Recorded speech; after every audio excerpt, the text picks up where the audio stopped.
I keep forgetting I'm a junior ranger, and I just get excited all over again. I do hope she had a friend raccoon and a little hummingbird though. Oh, Oreo, did you get overheated? You know, peace It keeps of you mind. from rocking as much as well when you're walking. You know, when you're rocking the RV. Nobody will know. Not a cheap mistake. No, that's not a situation you want to be in, so better safe than sorry. Hey, good morning, y'all. So Victoria is done with orientation, her first few shifts. So we've got about 5 days off, headed to Williamsburg and then Virginia Beach. But I was curious, you know, as we're breaking things down, how long does it take y'all to break down your RV?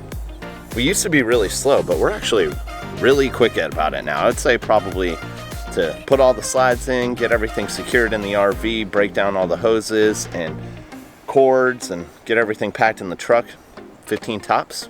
Let us know in the comments below. I'm just kind of curious if we're super slow compared to y'all.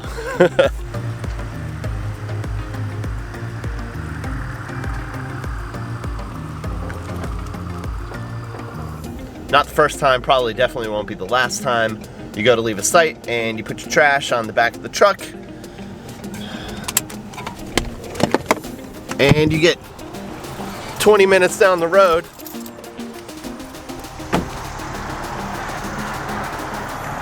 and the trash is still there with the back of the truck open. Yay, winning.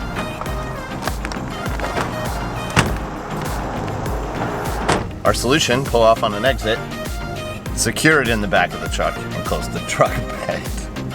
God. Oh, are we still newbies? At least it didn't fly off the truck into the highway. That would have been the worst. Yeah, 20 minutes down the road, we're like, oh, there's the trash.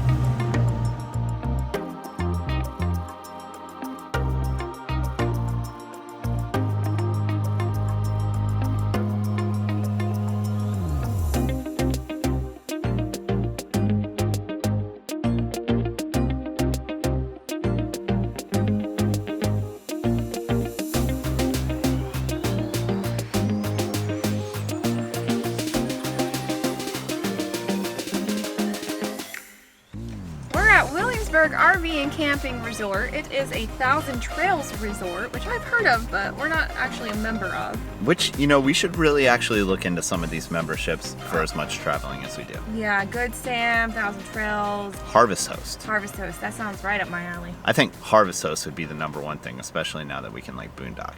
Yeah. You know? This place is really cute. It's got a whole little store in there. It's got a popcorn machine. It's got arcade games in there. They got a pool. This weekend they got a wagon ride, candy bar bingo. They got music on the patio. Ooh, tie-dye. Well, so we need to go find our site then. Yes. A nice, easy pull through. We love a good pull through. Mm-hmm. We're gonna go all the way down, right? And then we're gonna turn up into here.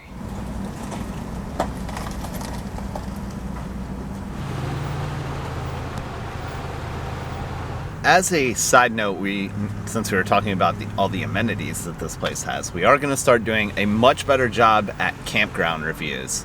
Something that is like tangible and valuable to you guys in terms of facilities, what the sites are like, how much it costs, what the hookups are. You know, we're going to try and give you a more overall rounded analysis of every place we stay. We're about 40 probably-ish RV parks into our experience.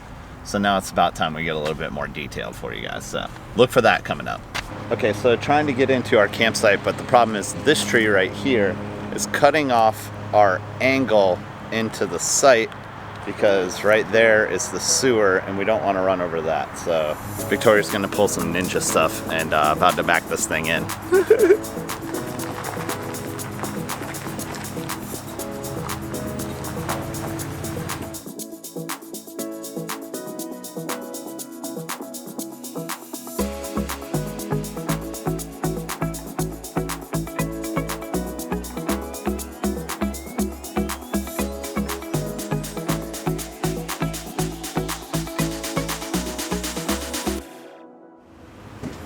So this park is kind of like hilly everywhere and a little uneven. Shockingly, our site is super even. Didn't have to put it up on the levelers at all. However, to offer a little bit of stability, I'm sure maybe some of y'all have heard about these before, but X-Chocks. Not only stability, you know, peace of mind. It keeps you from rocking as much as well when you're walking. You know, when you're rocking the RV. Nobody will know. Anyways, but these are super handy. Like I said, peace of mind in addition to stability while you're inside the RV. So highly suggest you get these if you're thinking about RV life. Are you enjoying it out here? Yeah, your sister had to go inside because she gets a little too excited when she sees other dogs, huh? Y'all, anybody else out there have a wife that no matter what she wears, she could be wearing a garbage bag, she would look like the most beautiful woman on the planet? Well, that's this one right here, and she's having a rough time today. Thanks, babe. Yeah, nothing looked good on me today, in my opinion, so. Listen, everything looks good on you. Please don't ever forget that. Thank you. Now that we're officially settled, GPS originally said 4 hours, and I'm sure for any other RVers out there, you know that that's not real. You know, I would add for 4 hours, 30 to 45 minutes as to when you'll really land in your destination. We actually did pretty good today. We were only 26 minutes behind our GPS after one gas station stop, so. That's pretty good. Not bad. With this big old thing behind us. That's right. Victoria, she had a rough kind of first week at work, and we decided we would take her to one of her favorite places, which is the ocean. Day after tomorrow, we're going to Virginia Beach. Yeah, so we'll spend 2 days in Williamsburg, 3 days in Virginia Beach exploring around that area. So, never been. Everywhere we go, it's a place we've never been. Honestly, my first shift on my own, I was like, is this the first contract that I'm gonna break? Because it was pretty dreadful. Hopefully we can do 13 weeks anywhere. I believe you probably can. And it was an anomaly. The rest of the week was better, so. Yeah, and jury's still out, you know, it's still new, and we'll see what happens. But we're going to try and cheer her up with some breweries and distilleries and wineries this evening. That's a good start. Okay, I know what makes my wife happy.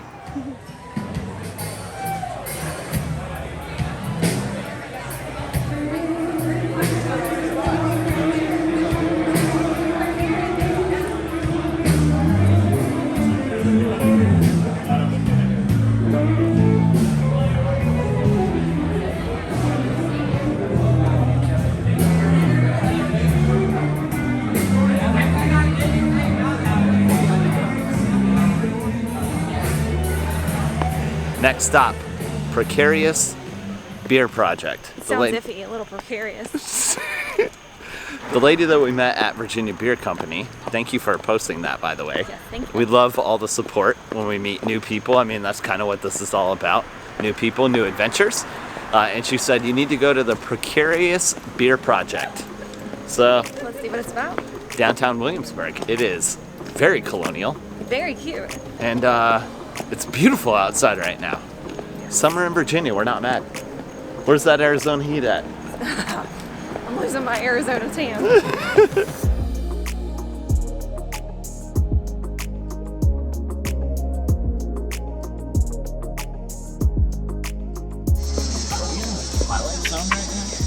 Why do you say that? Like, wholesome. Very cute.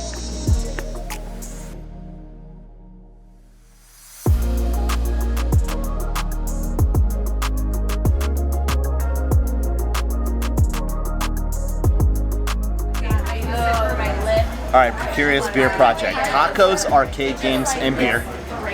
All things that we like. They've got a little basketball game in there. You wanna?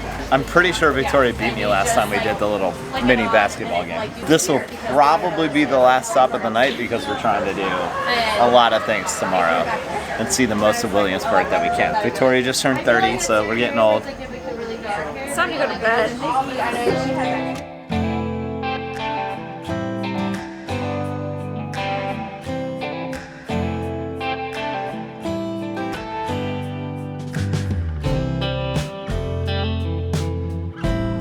Smell the water? It always warms my heart.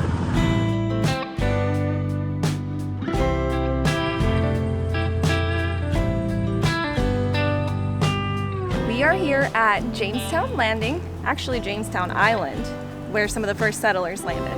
104 English settlers, the first English settlement. I think it was like 6 or 7 years before the Pilgrims landed on Plymouth Rock. You're the history person, so I don't know. I just read that, so don't be fooled. But we're gonna check this out. It's actually really cool. I didn't realize it was on an island. We're about to go learn some stuff. It's also cool that it's run by the National Park Service, so. Yeah. Does this count as a national park? I don't think so. Oh.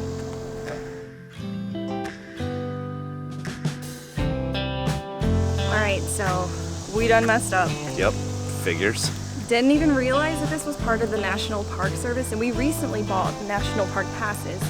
We didn't realize that until we got here. Right. Passes would have been $10 a person if we had those passes with us. However, we just paid $25 a person. So now we know. We got to keep it in our truck. It's in our RV. Keep it in our truck now. And it's funny because the people that walked up right behind us, they were like, we have a National Park Pass, but we don't have it with us. We're like, same situation. They should probably work out like a database since your name's already attached to it. Oh well. Just saying. I mean, hey, I love you, National Park Service, but do better. Or we should just do better. I think it's on us, actually. It's on us. This is a nice bridge. Nice and low to the ground. I guess, yeah. We know how much you don't like bridges. It's not a bad one for bridges.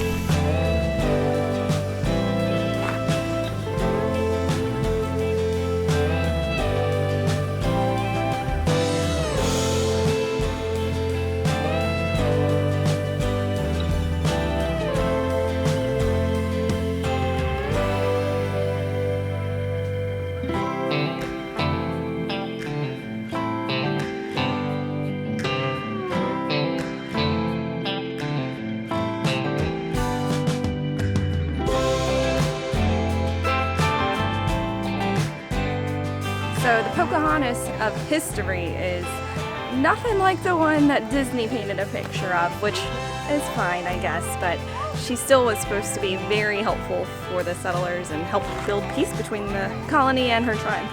Oh, and she did not marry John Smith. No, she married John Rolfe. Yeah. I do hope she had a friend raccoon and a little hummingbird, though. Started with a charcoal fever this morning. I haven't even gotten the handle finished. Charcoal needs to be about as big as the end of my thumb and really no bigger. And this is a smaller piece of what you get today. Sometimes it's smaller, sometimes it's as big as a grapefruit. So you need to do something to break it up. I don't know what they did here. I know what the Japanese do today, and that'll work for us. They use a cleaver to chop it up into smaller pieces. They got a future blacksmith on their hands over there. Yeah. Kid was inquisitive. Had a lot of questions.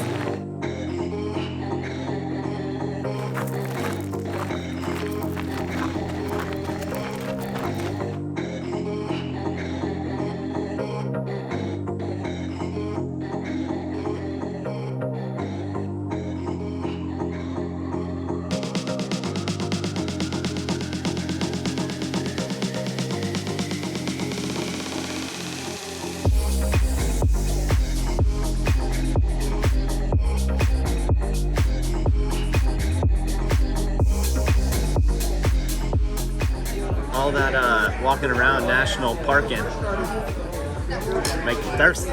I keep forgetting I'm a junior ranger, and I just get excited all over again. Let's talk about that junior ranger pin. You do realize that like a real junior ranger would have had to complete that junior ranger booklet, and you completed nothing. You have cheated. I mean, obviously he could tell there was something special about me. I had that ability to do it, but I didn't. Is that what it was? I tested out. Okay. He was a very nice gentleman. Yes, very. He said, make sure you talk good about us on your channel. We will. Thank you for the Junior Ranger pin. Good morning. Happy Sunday to you. Wrapping up here in Williamsburg/Jamestown, headed to Virginia Beach. That's like about an hour from here. Hopefully it's a little sunnier there than it is here. Yeah, it got a little cloudy, but if we're going to the beach, you better give me sun. You know what I mean? All good.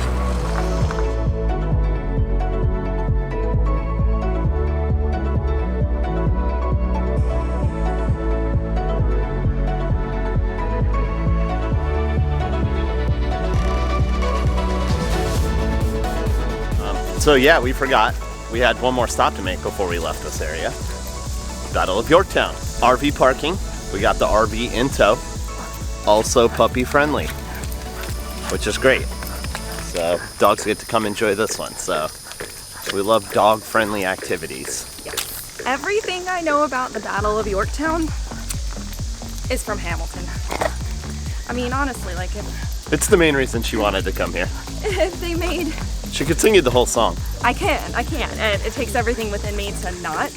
But yeah, if you made every historical event into a hit musical, then maybe I would have paid more attention in school.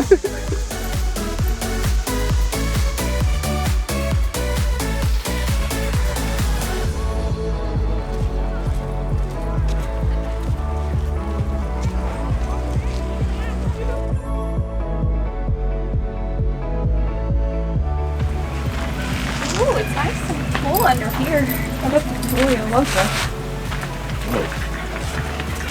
Like there's like a 20-degree difference right here. This is crazy. There's like a little room in there too. It's wild. Cornwallis set this up between the ocean or the bay and Yorktown to get all of his goods. Or something like that. Underground stash.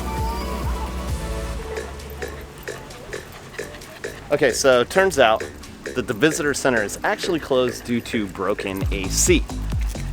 So our solution was to just walk around the Yorktown area, the little town and whatnot. And hey, we found that little beach area, which is pretty cute, right? Very cute. Wasn't expecting that. And you know, checking out all the like old colonial houses. So if you're really into like American Revolution history, that time period, this is definitely the area. Yeah, the triad. Yeah, Jamestown. Williamsburg and Yorktown. Definitely a fun experience, but make sure you bring water because it's hot out here in the summer. It is hot. Oh, Oreo, did you get overheated?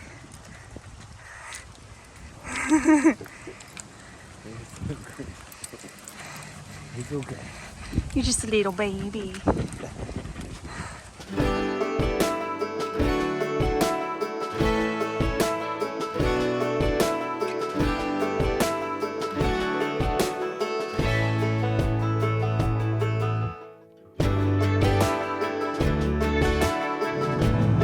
Look, it's the light at the end of the tunnel. Finally. It's very glass half full.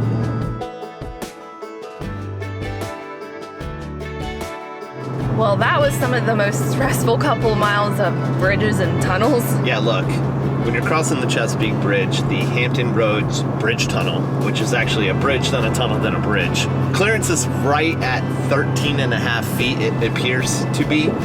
But you know, as you fellow RVers out there, or for anybody thinking about it, you know that as you're approaching that tunnel, it's very good information to have to know how high you are. And we're right at about 11.5 feet, all the way up to the air conditioner. But, you know, we didn't know there was a tunnel coming, so there's that panicked Google search, how high is this tunnel? Obviously we were okay, but, you know, there are ways to circumvent things like that. Yeah, in general, I've noticed that as we get up, you know, a little more northern, a little more historical areas that are more wooded, it's a good thing to know how tall you are in general, because I've already at least seen one bridge in downtown Roanoke that we definitely would not have gotten under.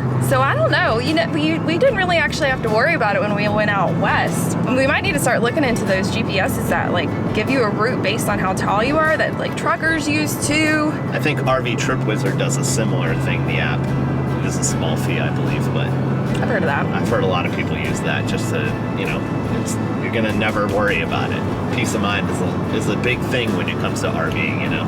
Yeah, that's not a cheap mistake. No, that's not a situation you want to be in, so better safe than sorry.